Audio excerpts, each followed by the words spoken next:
Breaking news.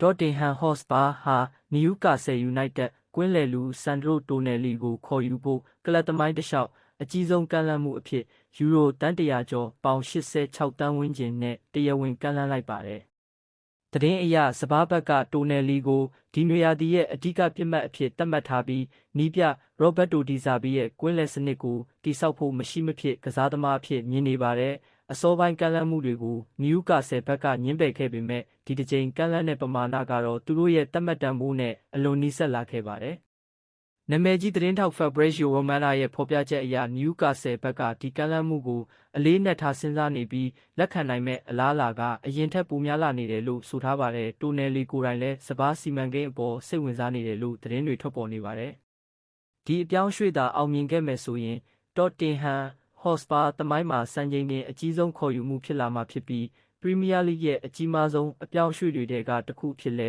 မှတ်တမ်းဝင်လာနိုင်ပါတယ်။ဒါပေမဲ့လက်ရှိအချိန်ထိတော့နှစ်သင်းကြားနောက်ဆုံးသဘောတူညီမှုမရသေးပဲနယူကာဆယ်ရဲ့နောက်ဆုံးဆုံးဖြတ်ချက်ကိုသာစောင့်ကြည့်ရမှာဖြစ်ပါတယ်။စပါးပရိသတ်တွေအတွက်တော့တိုနယ်လီဟာကွင်းလယ်ကိုအဆင့်မြင့်တင်ပေးနိုင်မဲ့စူပါစတာတဦးဖြစ်လာမလားဒါမှမဟုတ်နယူကာဆယ်ကသူတို့ရဲ့အဓိကကစားသမားကိုဆက်လက်ထိန်းသိမ်းနိုင်မလားဆိုတာဒီနွေရာသီရဲ့စိတ်ဝင်စားစရာအပြောင်းရွှေ့ဇလံတစ်ခုဖြစ်လာနေပါပြီ။